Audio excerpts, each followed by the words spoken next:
Oi, pessoal, bem-vindos um novo encontro, uma nova aula desse projeto Viver da Clínica Psi. Hoje a gente vai falar de um tema muito importante, que é a diferenciação e a importância disso no processo terapêutico, no processo de acompanhar pessoas, vidas, dentro do setting terapêutico. Primeira coisa que a gente precisa entender: força familiar. O que seria isso? São essas forças invisíveis que estão dentro de nós. Quando a gente nasce, a gente já faz um download de todas as histórias de gerações passadas da nossa vida, da nossa família, gerações, forças, histórias conhecidas e desconhecidas, às vezes pela própria família. Todas essas informações, elas vão estar dentro de cada célula do meu corpo. Mas como é que se dá isso? Isso é uma genética? Muitas pessoas perguntam. Não, apesar da gente também ter toda essa herança genética, que a medicina já mostra, muitas vezes, em algumas doenças que são genéticas e que algumas pessoas desenvolvem, outras não, mas não é isso, não é genético, é histórico, é construído na construção do nosso self. Esse self que foi construído pelos processos biológicos e processos sociais ao mesmo tempo. Essa história que a gente tem de desenvolvimento, aonde os adultos dessa família, esse seio dessa família onde a gente vai entrar e vai estar caminhando com essa família, essas informações elas vão passando para a gente, para o nosso corpo, para o nosso ser, no momento tão primitivo da nossa história. Às vezes, dentro da vida intrauterina, tudo que é vivenciado pela mãe, que é vivenciado do lado de fora, essas informações chegam a esse feto, chegam a esse bebê, chega a você como bebê, quando você estava dentro da vida intrauterina, assim como eu. Já tem pesquisas que comprovam como o feto, esse bebê, ele já reconhece a voz paterna, a voz materna, através dessa comunicação que se dá pela água, pela vibração da água.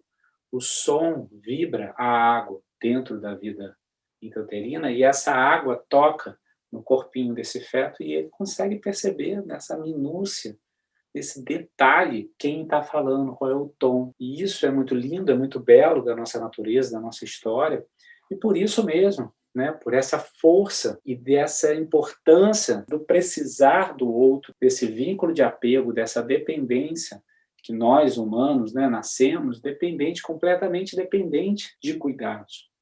Isso também nos faz a receber esse cuidado e essas informações que esses adultos da minha família carregam em si. Informações estas que eles conhecem sobre si, sobre a história da família, e que eles também não conhecem. Então, essas forças familiares, elas estão dentro de mim, desde quando eu nasci e até hoje como adulto. Todas as informações estão aqui dentro. E isso são forças invisíveis, que às vezes me atrapalham na minha vida real hoje. Atrapalha. E eu não sei muito bem por que está me atrapalhando, mas às vezes são a ação dessas forças visíveis que estão dentro de mim. Se a gente olha para a nossa história familiar, se a gente abre um espaço, por exemplo, para trabalhar as emoções dentro do processo terapêutico, por exemplo, de cuidar, de entender, de compreender essa dinâmica familiar da nossa história, a gente está abrindo um espaço para olhar para essas forças que estão dentro de mim. Se eu não olho, logicamente, elas não deixam de existir, elas continuam aqui dentro. A única diferença é que eu não estou olhando. É como se eu atravessasse a ponte Rio-Niterói com um retrovisor fechado. Pode ser que eu não esbarre ninguém e eu sigo o caminho, mas a chance de eu encostar num carro, esbarrar em outro carro, é muito grande, porque eu não estou olhando para trás, eu não estou olhando para essa história. E a gente não olha para a história passada para ficar preso no passado. A gente olha para a história passada porque a história passada está no presente. Ela está em cada célula do nosso corpo, e se não no sintoma que muitas vezes a gente está vivendo, tanto individual, conjugal ou familiar. Então, quando a gente olha para essa história e essas forças familiares que estão visíveis, algumas declaradas e outras invisíveis, é para quê? Para cuidar, para poder manejar, para compreender e entender como funcionou e criar recursos internos e externos para conseguir lidar com isso. E entender como foi esse processo de diferenciação na minha vida, já que eu sou adulto.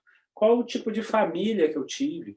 Se eu tive uma família muito simbiotizada, se eu tive uma família muito isolada, né? Sem muito contato, sem muito afeto, né? Como é que foi essa construção, por exemplo, do meu vínculo de apego? Se eu tive essa família ambivalente, né? Que dava as informações todas ambivalentes, e isso me confundia.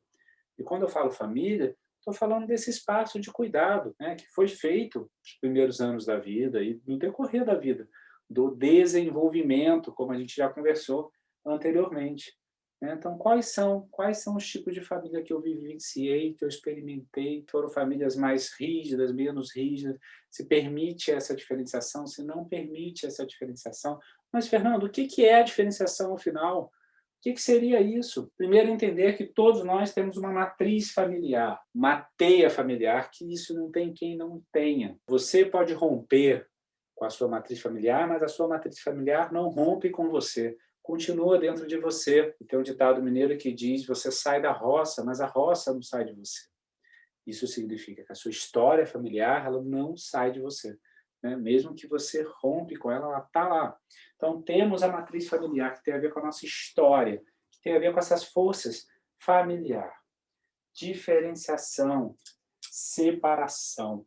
Assim como a gente conversou lá na aula sobre crise conjugal, a palavra crise, que era vista como algo ruim, a palavra separação também é vista como algo negativo, ruim, mas ela nada mais é do que um processo natural da vida. A gente nasce com uma boa dependência, deveria, para construir uma boa autonomia e independência. Precisamos construir essa diferenciação. E dependendo do tipo de família que a gente vem, isso é mais permitido, isso é menos permitido. Dependendo do vínculo do apego, né? Vínculo de apego, quando eu falo assim, eu estou falando da teoria do Bowlby, da teoria do apego, né? Da necessidade humana de apego, por exemplo, né? E isso a gente vai poder, em algum momento, a gente poder entrar um pouco mais sobre isso. Mas tamanha a boa dependência, a construção desse vínculo de apego, mais possibilidade de diferenciação, né? A gente precisa se separar da família de origem para fundar a nossa família. E quanto mais o diferenciado estiver, que não é ruptura, é uma separação saudável. Se você poder fundar a sua família, mais num lugar saudável você vai poder ficar, não só na sua família, mas na sociedade, no mundo, nas relações intersubjetivas da vida, relações da vida. Então, vamos seguir com esse tema da diferenciação. Queria falar um pouco dos primórdios da terapia de família. Por que eu quero falar dos primórdios da terapia de família quando a gente está falando de diferenciação? Porque é daí que vem, né, dos primórdios da terapia de família. A gente tem nos primórdios da terapia de família algumas escolas da terapia. A gente está falando dos anos 50. Né? A psicanálise, aqui embaixo eu estou falando do campo analítico. O campo analítico, né, o Freud inaugurou a psicanálise no século XIX. Né? Então, a gente está falando do século XIX e todos os discípulos que trabalharam em cima desse processo de diferenciação, dessa compreensão da natureza humana de separação, de se diferenciar, né? O processo, por exemplo, de individuação, o indivíduo em ação, né? Desse lugar da dependência para esse lugar de indivíduo, de se separar. Isso é um conceito do Jung, né? Onde ele foi trabalhar exatamente essa diferenciação. Mas isso, dificilmente você não vai achar algum psicanalítico que não trabalha, que não fala sobre isso, sobre essa separação mãe-bebê, sobre todo esse processo de separação da família, toda a entrada na sociedade, como é necessário essa individuação, esse ser que nasce completamente dependente e vai se tornar independente, autônomo. Isso no campo analítico, a gente está falando do século XIX, né? Desse processo todo de diferenciação individual que isso vai sendo construído. E agora, quando a gente fala dos primórdios da terapia de família, a gente está em 1950, onde a gente tem algumas escolas muito significativas e importantes desse processo. Escola psicanalítica, escola estratégica, e escola estrutural e escola sistêmica. São as 4 escolas principais dos primórdios da terapia de família. Todos interessados nesse trabalho, nessa construção da teoria de família. A escola psicanálise ficou focado muito na escolha do cônjuge, né? Porque você não escolhe alguém para casar, para se relacionar, que não tem cheiro familiar. né? Você não se apaixonou por alguém por acaso. De alguma maneira, tem algo ali na história daquela pessoa que você escolheu para casar, para se relacionar, para viver junto, para viver uma intimidade que tem um cheiro da sua própria família. Por quê? Porque é onde você aprendeu a amar, é onde você aprendeu a receber, é onde você aprendeu a trocar, onde você... Então, ali os primórdios da nossa vida primitiva, do amor, de receber o amor como filhos, por mais que isso foi truncado, se foi bom o suficiente, não é isso que a gente está entrando. Você chegou na vida adulta, algum cuidado você teve, né? Então, a gente está falando desses primórdios. Então, esses primórdios, eles são referências básicas dentro da gente, e quando você escolhe alguém para amar, para construir uma vida junto, para fundar a sua família, a sua escolha, ela também está ligada a esses seus primórdios de vida. Então, a terapia de família, com base na psicanálise, ficou muito focada nessa escolha do cônjuge. Com a estrutural do Minucci, Salvador Minucci, ficou focado na hierarquia, na necessidade dessa hierarquia familiar, né? Muitas vezes os filhos ocupam o lugar de pais, né? Então, é muito importante a hierarquia do grande e do pequeno, né? E isso ficou muito claro nessa escola de trabalho da terapia familiar e estrutural do Salvador Minucci. Eu não vou estar entrando em cada escola, estou só apresentando as escolas. A escola estratégica, que se divide, ficou muito em cima da teoria da comunicação, e se divide uma escola estratégica dos Estados Unidos, diz o seguinte: é impossível você não se comunicar. O tempo todo a gente está se comunicando, né? De forma digital, de forma analógica, a comunicação chega, né? Aquilo que a gente falou na página anterior, né? Sobre a diferenciação de como a comunicação, como a história da nossa família, ela chega na gente através das pessoas, nosso pai, nossa mãe, de quem cuidou da gente, isso chega até a gente. Isso é muito forte. A comunicação, ela também se dá dessa forma analógica. Então, é isso. A comunicação, dentro da teoria da comunicação, a escola estratégica, ela se divide na escola dos Estados Unidos e na escola de Milão, né, que é também um outro ramo da escola estratégica, que também estava interessado nessa comunicação, como é importante declarar a crise, como é importante declarar o sintoma, compreender o que está por trás do sintoma, né? Compreender o sintoma que é feito dentro de um sistema familiar. E como isso é importante para aquela família ter essa compreensão e não ficar criando e construindo um bode expiatório. Aquela pessoa é o doente da família. Todos nós somos saudáveis e aquele é o doente. Às vezes, muitas vezes, tem casamentos onde eu sou super saudável e a pessoa que eu me casei é completamente doente, dependente. Poder olhar para esse casamento nesse lugar sistêmico, né? Porque eu também escolhi essa pessoa para casar, não foi por acaso. Então, tem um sistema que está funcionando.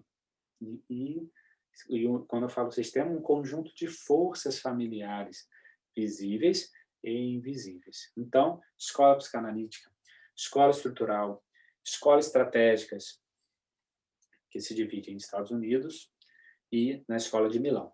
E a última, escola sistêmica, que ficou focada em quê?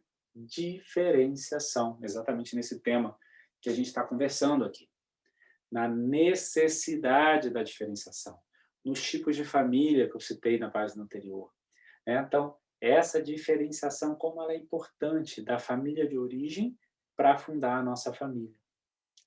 Então, essa diferenciação que vai fazer eu conseguir fundar de forma saudável ou não saudável. Aqui embaixo eu coloquei a constelação familiar, né? Que é algo que está muito em voga, onde muitas pessoas estão estudando, entendendo e compreendendo. Então, a constelação familiar é uma técnica muito potente, né? Como diz o Bert Helling, que trabalha essa ponte terapêutica. Só que a gente está falando, o Bert Helling foi estudar psicanálise e gestalt terapia em 1960. Foi quando ele foi se aprofundar em Viena do campo analítico, e aí provavelmente, sem dúvida nenhuma, entrou em contato com todo esse conhecimento aqui que ele estava interessado. E depois foi estudar gestalt terapia, né, da psicologia individual, que sem dúvida também fez contato com o conhecimento e as contribuições que foram já feitas dentro da abordagem da psicoterapia de família. E ele fundou essa técnica potente, que é a técnica de constelação familiar, que em algum momento a gente vai poder entrar mais. Mas o Bert Helling escreveu as 3 leis do amor. A lei da hierarquia, a necessidade da hierarquia, que é, para você ser grande, você tem que ter sido pequeno na sua vida. Então, precisamos ocupar o nosso lugar de pequeno, de filho, na nossa família de origem, para conseguir ocupar o lugar de grande. Como esses papéis, essas mudanças de papéis, podem atrapalhar a minha vida agora, podem atrapalhar o meu momento da vida agora. Pertencimento, pertencer a uma família de origem, né? A nossa história, o meu lugar, Fernando, né? Filho, né? Então, eu vou pertencer a um lugar lá na minha família de origem, eu pertenço, aí eu me diferencio e ocupo um lugar na fundação da minha família que eu criei. Só que eu não posso o quê? Perder esse pertencimento. Então, Bert Helling fala da hierarquia do pertencimento, né? E na igualdade do dar e receber, da troca afetiva.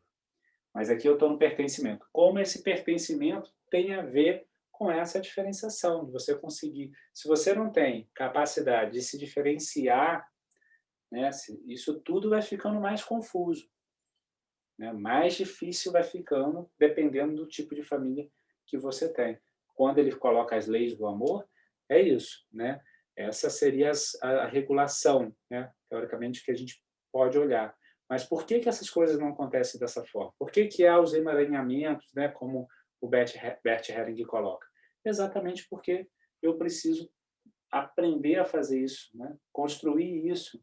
E, às vezes, eu não tive isso na minha história familiar, porque eu vim de uma família muito simbiotizada, ou eu vim de uma família muito isolada. Então, dependendo do tipo da família, eu não tenho isso dentro do meu ethos, dentro da minha construção. Então, é como se eu não soubesse, eu achasse que isso não existisse. Mas existe, né? E eu preciso aprender isso.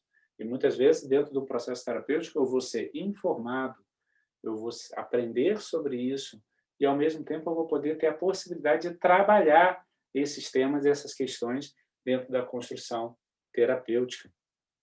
Então, pertencimento, eu pertenço a uma família de origem para poder pertencer e ter todos os direitos de pertencimento, né? O direito de receber afeto, então, o direito de, por exemplo, o Bert Helling fala de uma forma muito clara, e você vê que o que ele vai estar comentando e falando, a gente consegue reconhecer e alinhar também, né? Com todas as escolas de 1950, todas as escolas que resolveram estudar sobre terapia de casal, sobre terapia de família, sobre essa visão sistêmica. E isso não tira em nenhum momento o mérito do Bert Helling, que construiu essa técnica mega potente, né? Apenas mostra como é feita essa construção do conhecimento e como é importante a gente poder saber dessa construção.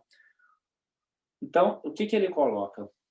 Receber amor de forma desigual somente entre os pais e filhos. Por exemplo, pai e mãe têm que amar o seu filho, têm que dar afeto, têm que investir. Filho não tem que investir e amar os seus pais. O que então significa que os filhos não têm que amar os pais? Que absurdo! Como assim? Tem que? Não. Talvez deveria. Mas é muito importante esse lugar do pequeno. O filho recebe o investimento, recebe o amor, recebe o afeto. E o Bert Helling fala, recebe de forma desigual, porque ele não vai precisar retribuir esse amor, esse afeto para esses pais, né? Porque não tem como ele fazer isso. É natural da vida, a gente nasce muito dependente, então a gente precisa receber, e aí com esse empuxo de afeto, eu vou conseguir o quê?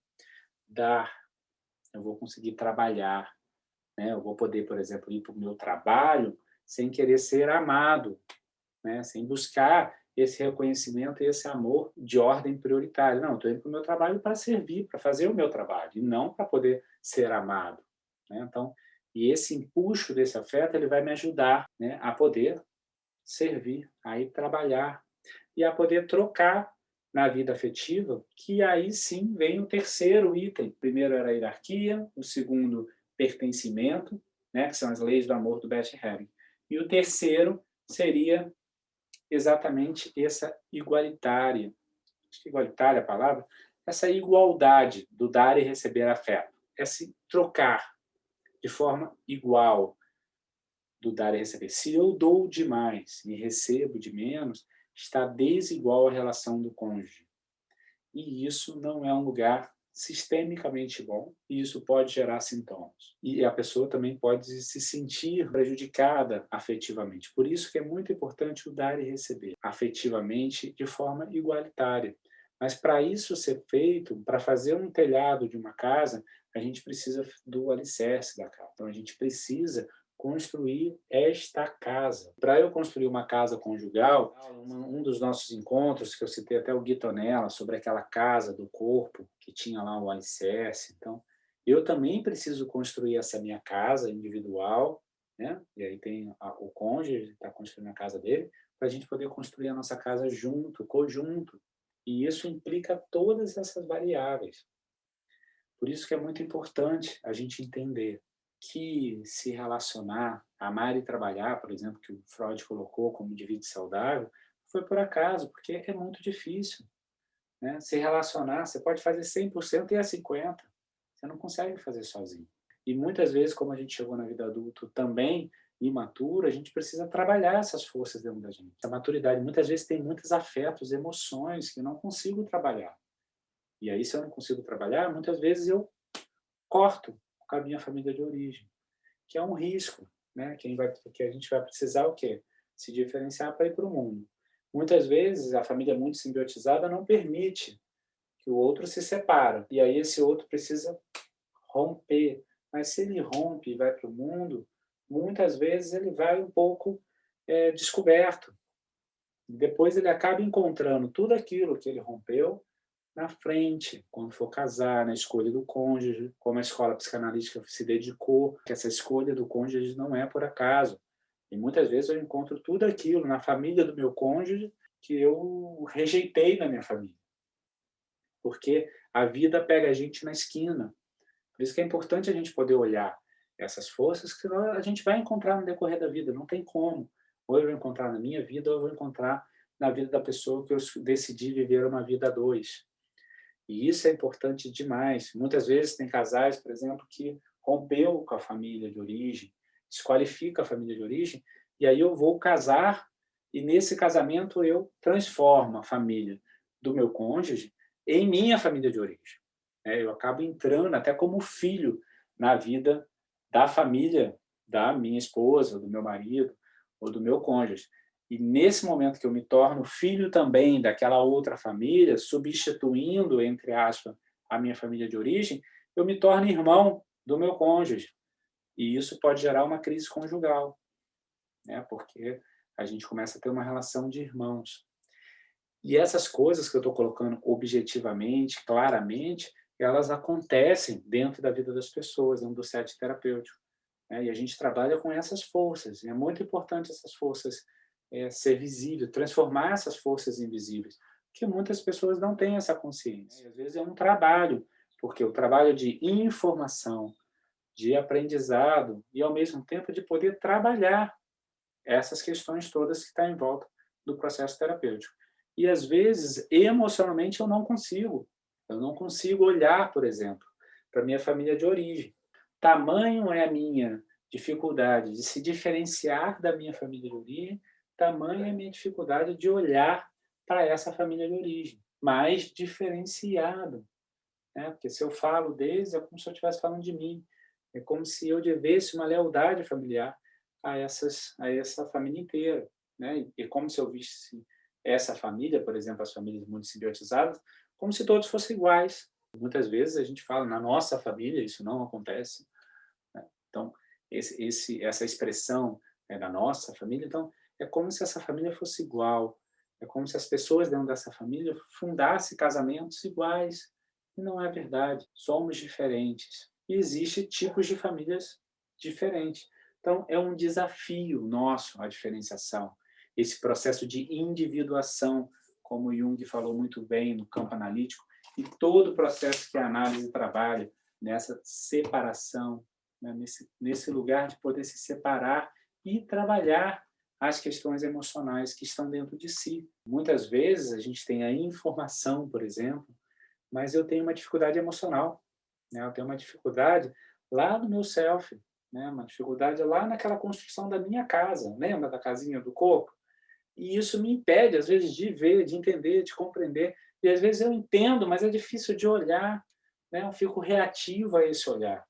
E isso são as impossibilidades, muitas vezes, individuais, e que muitas vezes na terapia individual é muito bem trabalhada, e deveria ser muito bem trabalhada. Por exemplo, todas essas emoções, raiva, medo, tristeza, né? Tudo isso que está dentro de mim. Às vezes a única via de afeto que eu tenho, se ela para com a minha mãe, para com meu pai, é raiva. Aí a pessoa sente muita raiva e fala assim, eu não amo meus pais. E muitas vezes eu falo assim, olha, você ama demais os seus pais, tanto que você está sentindo muita raiva deles. O amor está embutido à raiva, está inclusa a raiva. O contrário do amor é a indiferença, e isso você não tem. Então, é confuso a gente lidar com as emoções, né?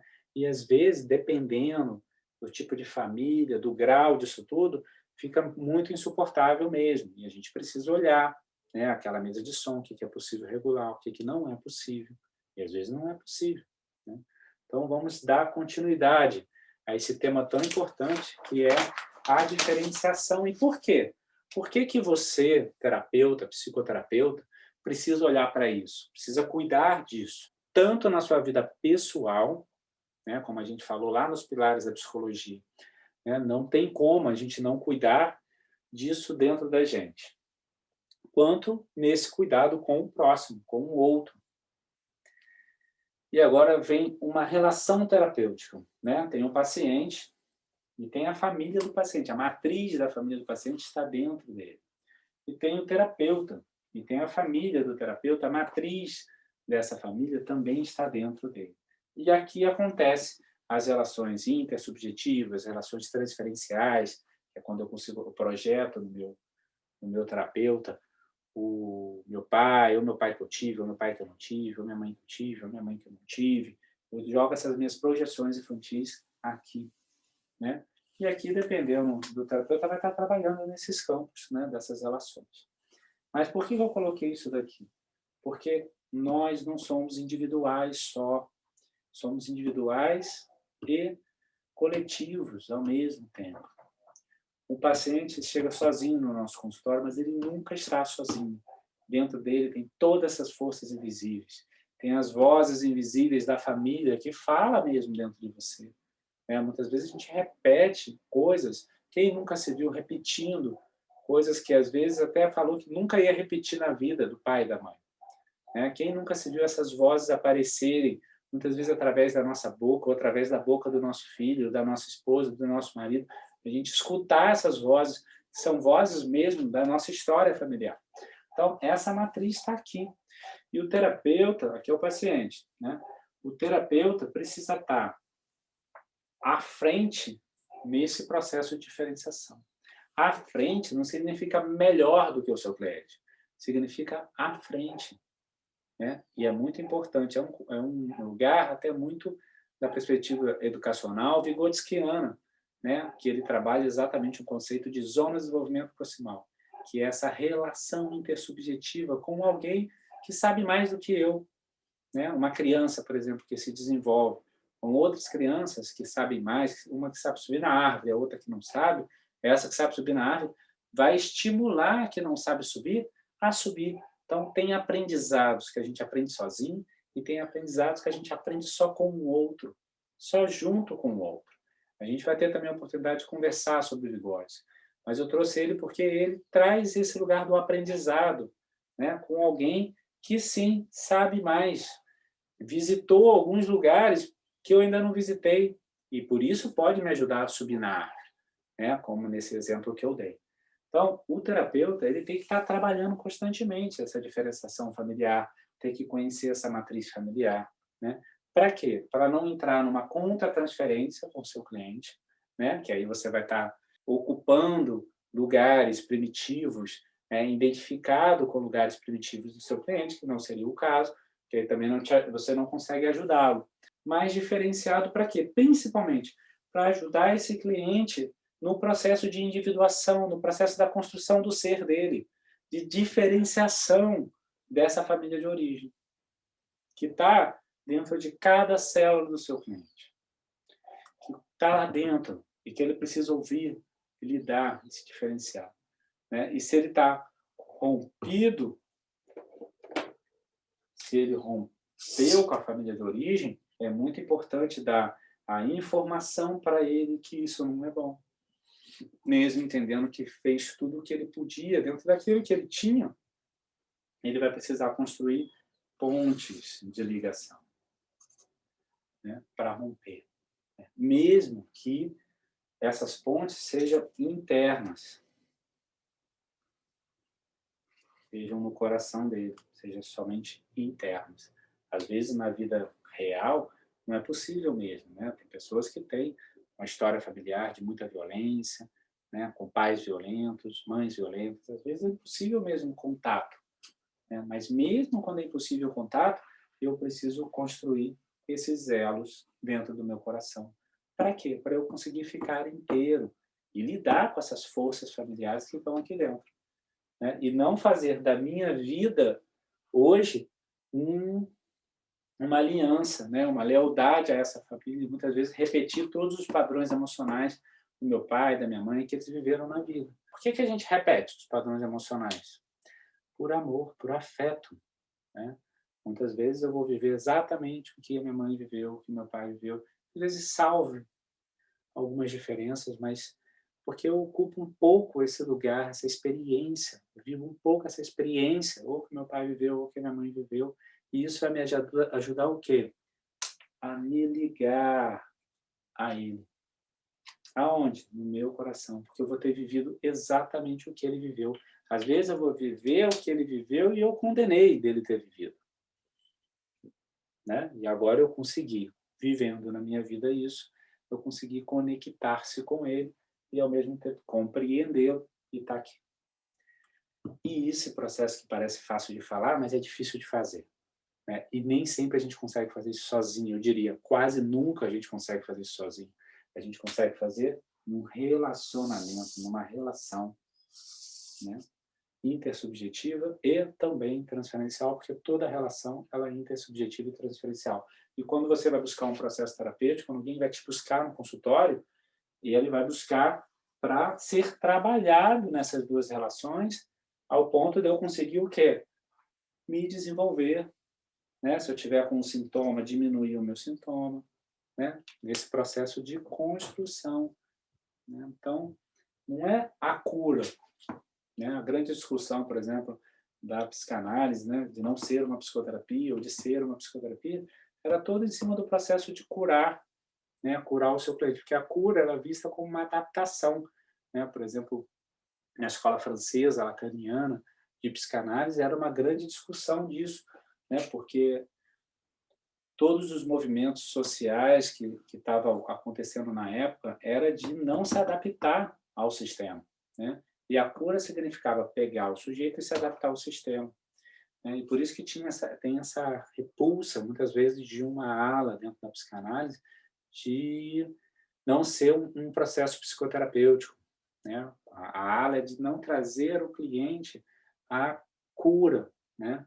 Tanto que eles falam, nós não temos pacientes, nós temos analisáveis, né? Analisados. Né? Pacientes, não. São pessoas que estão em análise, né? Não são clientes, pacientes. Então, essa era uma discussão que tem um contexto social para isso. Mas, no produto final, a psicanálise é uma psicoterapia também, a meu ver, mesmo alguns colegas discordando. Né? E isso faz parte desse contexto também de não se adaptar, porque também não é interesse da psicoterapia fazer o cliente se adaptar ao contexto social. Mas, ao mesmo tempo, é importante trabalhar com o seu cliente esse alinhamento horizontal e vertical, né? Da história do seu cliente, né? E horizontal da vida que ele está vivendo, da vida conjugal, da vida familiar, da vida de trabalho. né? Como é que está o hoje desse cliente? E esse alinhamento, né? Essa compreensão, esse entendimento. Por quê? Porque eu cuido daquilo que eu entendo e compreendo, senão eu não cuido, né? E é muito importante que o seu cliente também participe desse processo. Por quê? Porque é a vida dele, não é a sua, né? Sendo a vida dele, é muito importante ele ter a informação. Ele pode não conseguir entender, não compreender, negar, repulsar, ter dificuldades emocionais mesmo, limites, né? Limitações, às vezes, de compreensão. Mas eu vou, aos poucos, ajudando esse cliente a compreender, né? E foi isso que se interessou aquelas escolas todas da terapia de família e de casal. Muitas pessoas foram para essa linha e tem muito estudo sobre isso, né? Mas o mais importante aqui é a gente poder pontuar diferenciação, né? Aqui eu coloquei um conceito que chama self-corpóreo, né? Eu posso citar o Alexander Lowen, que é o fundador da análise bioenergética, né? O que seria o self corpóreo? É o self que está no corpo, dentro da célula de cada indivíduo. É esse corpo, né? Porque nós somos o nosso corpo. Então, esse self que vai sendo construído com processos biológicos, processos sociais, ele está entrelaçado, como um liquidificador, que você vai fazer uma salada de frutas, você joga maçã, banana, uma mão, bate o liquidificador, depois você olha aquele copo e fala assim, onde está o mamão? Aonde está a maçã? Você não vai conseguir identificar, está lá, né? Então, esse processo é feito nesse liquidificador e no corpo, e vai ficando no self corpóreo. Por isso que a psicoterapia corporal trabalha o corpo dentro do set terapêutico, né? Vai trabalhar com técnica, com exercício, com trabalhos corporais, para acessar esses afetos dessa outra forma, que é através dos exercícios corporais. A gente vai também ter um tempo para a gente poder trabalhar com isso. Mas eu coloquei aqui self corpóreo porque é isso, tem um corpo, tem limitações, né? Tem possibilidades e impossibilidades também de conseguir fazer contato, não fazer, mas está lá. Mas o terapeuta eles tem que estar, de alguma maneira, um passo à frente. E se eu não estou um passo à frente nesse processo, eu tenho que poder ir mais rápido do que o meu cliente, por exemplo. Porque, às vezes, os clientes eles são atraídos, né, com os seus respectivos terapeutas, né? E, muitas vezes, o momento da vida, né, do terapeuta está muito alinhado com o seu cliente. Às vezes não, às vezes está bem à frente do seu cliente, às vezes está um passo atrás. Mas se faz essa conexão, provavelmente o cliente chega, mas a capacidade desse terapeuta de ir é muito maior do que esse cliente que está chegando. Por quê? Porque esse terapeuta já está nessa estrada há mais tempo, né? Então, já está olhando, consciente dessas forças há mais tempo com o seu cliente. E aí, de maneira vigotskiana, né, que é esse psicólogo russo, que trabalha o aprendizado através da relação intersubjetiva, ele vai, de alguma maneira, estar aprendendo também aqui, né? Tá certo que quando a gente inicia a clínica, a gente tem que tomar cuidado com esse processo de ensinar o seu terapeuta, não, ensinar o seu paciente, né? E às vezes é isso, né? Então, esse lugar de ensinar, ele ele atrapalha, né? Porque você quer colocar os seus valores, aquilo que você tem na sua família, aquilo que você imagina que seria bom, aquilo que a sua família, matriz familiar conduz, acha que é certo. Você começa a ficar aquilo que eu disse lá nos pilares da psicologia. Quando você está dentro de uma bolha, quando você não vai vivenciar as suas experiências humanas, você fica dentro de uma bolha, né? E aí você corre risco de ficar nesse processo como um processo educativo, uma educação tradicional, onde eu sei o que é certo e você está fazendo o que está errado. Não é essa educação que eu estou dizendo do Vygotskiano, né? É um outro lugar. Mas é importante o terapeuta estar nesse trabalho. Por isso que a terapia individual é muito importante, a supervisão e tudo aquilo que a gente já conversou.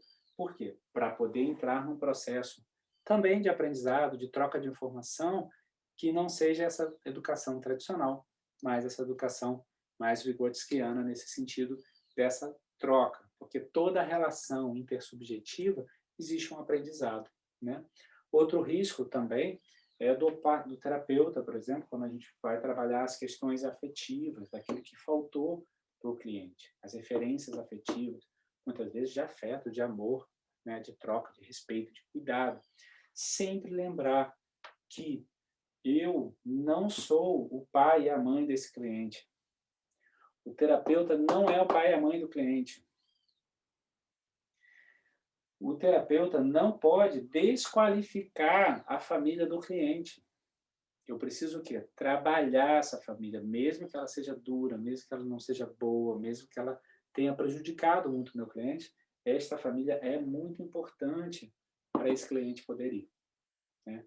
Então, eu vou trabalhar muitas vezes o mundo emocional que paira por aqui, mas eu não vou estar ocupando esse lugar, mesmo se eu estiver construindo esses vínculos de apego, reparando esses vínculos de apego, mesmo nesse lugar, né, de uma terapia mais de uma análise bioenergética mais contemporânea, né, ou outras perspectivas que trabalham questões mais pré-verbais, eu vou estar construindo esse ethos dentro dessa relação, mas eu não sou, né, o terapeuta não pode se identificar com esse lugar, né, e nem correr esse risco, essa armadilha, né, de desqualificar, por exemplo, a família do terapeuta, né? O Bert Helling tem, e os consteladores, de maneira geral, falam uma coisa que é muito legal, que é assim, no consultório terapêutico, quando você está trabalhando com o seu cliente, primeiro vem a família de origem deles, respeitando a hierarquia dessa família de origem. Depois vem o seu cliente e depois vem você, para trabalhar com aquele sistema familiar.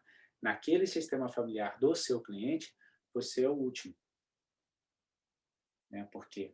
Porque você está entrando num sistema diferente, novo, que tem forças familiares ali envolvidas. E por isso que o terapeuta tem que estar atento e diferenciado da sua família de origem, com capacidade de manejo com esse seu cliente, com essa família, com esse sistema e com esse sintoma que você está trabalhando naquele momento dentro do consultório. Então, tem muito trabalho a fazer, né? Mas a gente precisa ficar atento. E, às vezes, 0,01 do trabalho emocional é extraordinário na vida do seu cliente, na vida real, de viés, né? Eu até comento muito que, às vezes, lá fora, muito dinheiro é muito dinheiro, pouco dinheiro é pouco dinheiro, né?